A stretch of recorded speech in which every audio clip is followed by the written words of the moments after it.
What's happening, everybody? We're back. It's me, resident supervillain, Mr. J. Washington. The swaggy BLERD, Winston A. Marshall. And we are here with the review for Season 2, Episode 8 of Titans on the DC. We do this every time, Trigon. It's 8. Yo, you do that one. No, you do it. You count it out.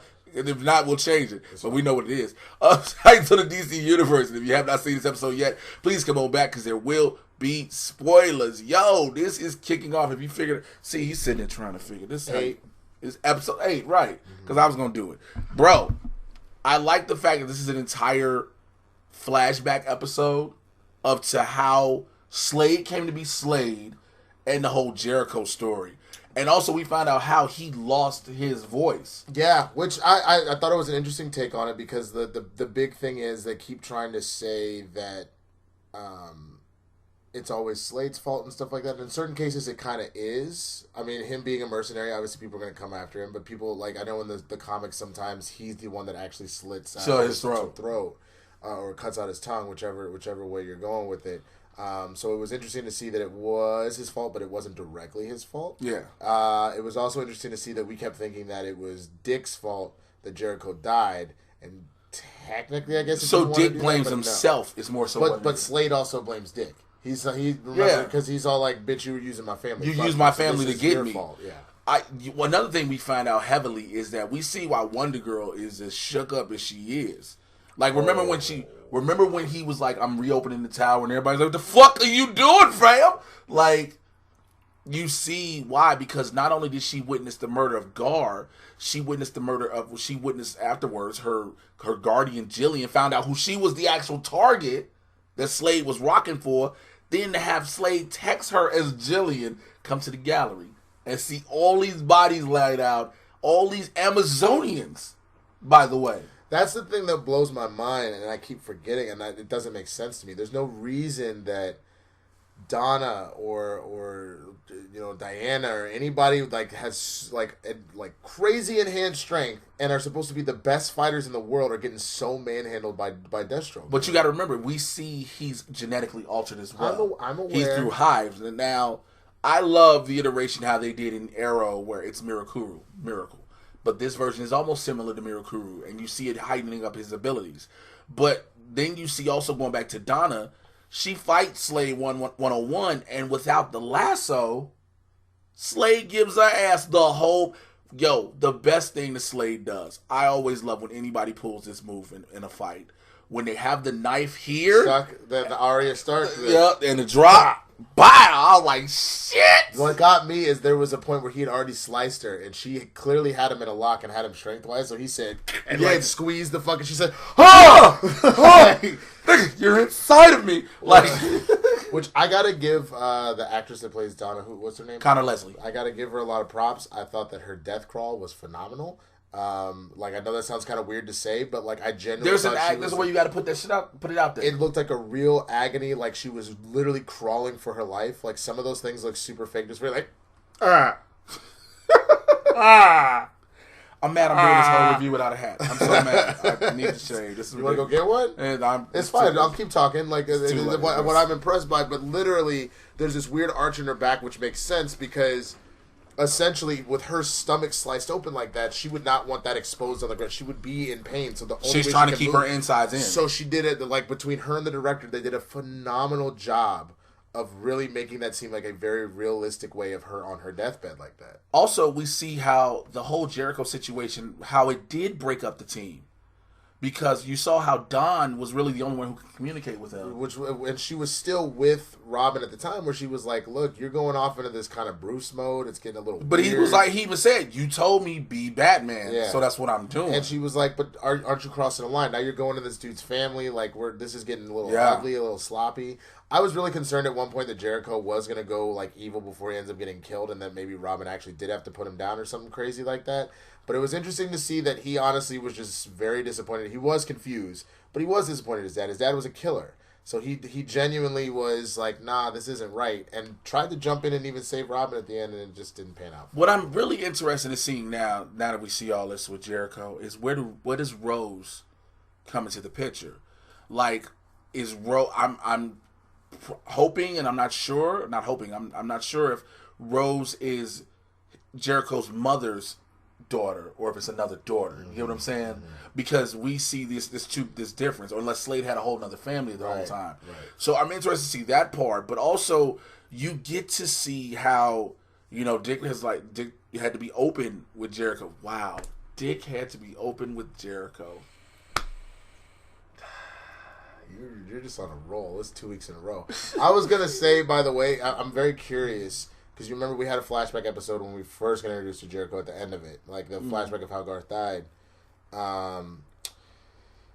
Did they do a setup at the end of the episode too? It's like, well, it all happened when Aqualad died. Because if you remember at the end of the Bruce Wayne episode last week, he was talking to Jason. Jason's about to jump. He goes, I have blood on my hands. Well, this episode is literally then a flashback, and it's the idea is he's telling the story. He's telling the story, Jason. No, but that's why I'm asking you. Is that what happened with the Aqualad episode? I don't remember. Because that would be, if so, I think that's a really cool thing that they're doing narratively, where instead of then opening up with the next episode, so it all happened back in 2015, they just literally go into the episode. Yeah. The idea is that this is him telling the story. Yeah, which works. Which I think is cool. Yeah, which is great. I mean, I wish more episodes and more shows did that, where you don't have to say, so let me tell you the story. And like you said, just go right into it. Let the screen cap at the bottom that says 2014. You know what I'm saying? Let us know what that is. Also, the fact when we find out what Jericho's abilities are and how he can use it, you know, he can, when he did it in the record shop, and he was like, here's a tip. I know dudes gonna be like, I had $600 in cash. Which, that was the other thing I was curious about, his powers. And put in the comments if you know a little bit better about this. I didn't know that there was a lingering effect where he's still, because in my brain, the minute Jericho leaves his body, I would be like, nigga, give me back my $100 and take that shit off the tip jar. Real talk. Because he took his kind, I'd have been like, or like when he saved Slade from, or not, he didn't save Slade. He saved the dude from Slade, and he literally because the dude had the bet. He's like, "What you want, baby?" And he was like, "I'm sorry, sir. Have a good day. Thank you for your service." So But I like Slade was like, "You just do that shit." Was that you? That's you. Was that you? You got those? Yeah, Daddy, I'm sorry. I got the powers. I know where they came from. They came from me, nigga. Oh, shit. The experiments. It went into my semen when I shot it into your mother. My God. Jesus Christ. But it was, we're bouncing all over the place, but it's really cool to see that Jericho really did start to bond with the team. For anybody that does know Titans, he has been on the team before. He does normally die in some form or fashion. And I think the way they told this story, not to cut you off, the way they did this version works. Yeah, I agree. I completely agree. And so I really appreciate it. I'm just sad to see him go. It's funny because I keep flashing back to the Teen Titans cartoon prior to Go. But the original Teen Titans in that last season, you started to get all these auxiliary Teen Titans heroes, including Jericho, who I kept confusing with the dude that has the horn. What's the one that plays the horn to other dimensions? You know who I'm talking about. I can't remember off the top of my head. Because I kept thinking but Jericho is very clearly, he does use that possession power multiple times, and that was really cool. But yeah, it was. I thought they did a really, really good job here. I know what I've been wanting to say. This is what I've been wanting to say since then, and I kind of went over it. I love the way they've done Slade and Arrow. I thought Manu Bennett was amazing.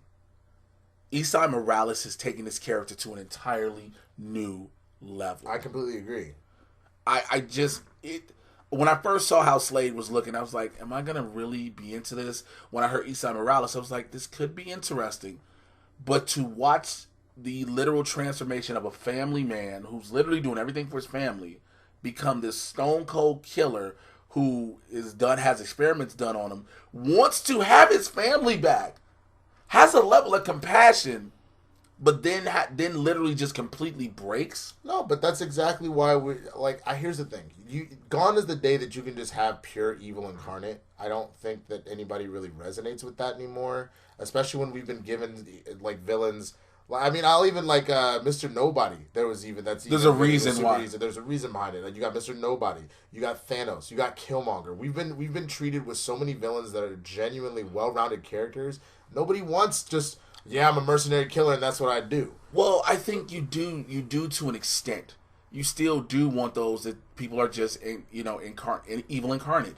They're inherently evil. I think you still do want those. We just appreciate those with a backstory. And to an extent, the problem I do have with some having backstories, I've always said this, is I'm not supposed to feel sympathetic for the villain. Well, but hear me out. I don't think that that's the case. What it is that you don't want to feel more sympathy than you do like animosity towards them. Yeah. Because I have sympathy for Killmonger, but he's taken it way too fucking far.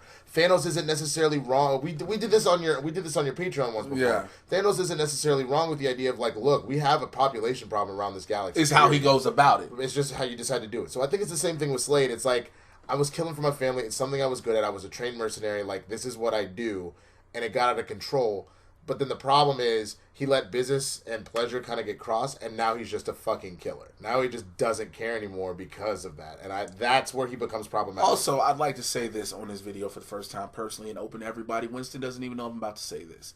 If there is any scientists who are looking to do experiments to enhance any individuals that might be of sort of the Slade Wilson caliber, I give myself I volunteer as tribute. But what if you end up in a Deadpool situation? Your ass get uglier.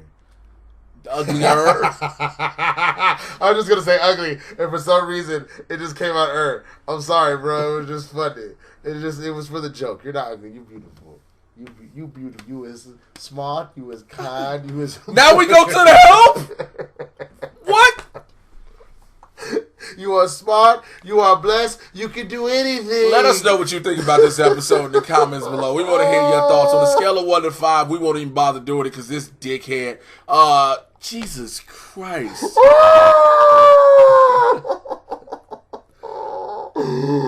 I don't even want to tell y'all. Y'all already. Give it a 4.5. I don't need to say anything else. I just need a minute. Same rating for me. Twitter, Instagram, Mr. J Washington. Patreon, Mr. J Washington. Mad Titan Podcast. My ugly ass will be back next week with this motherfucker. Wow. Wow. Oh, I'm so sorry. It just was funny. It was hilarious. Oh, god damn it. Yeah, the Swaggy BLERD, THESWAGGY BLERD, Twitter, Instagram, Facebook, YouTube, all that good shit. Yeah, my bad, man. I didn't mean to. Go watch BLERD and GOAL. Do that shit for real. That shit be popping. We giving you all that weekly goodness about what niggas be talking about in the barbershop when they be watching football. I don't even care anymore. I want this episode to be over. It's over. And this is Patreon. He already said all that. It's all good. We'll be back with next week with more Titans, man. You know what we do. And hopefully I'll have a facelift.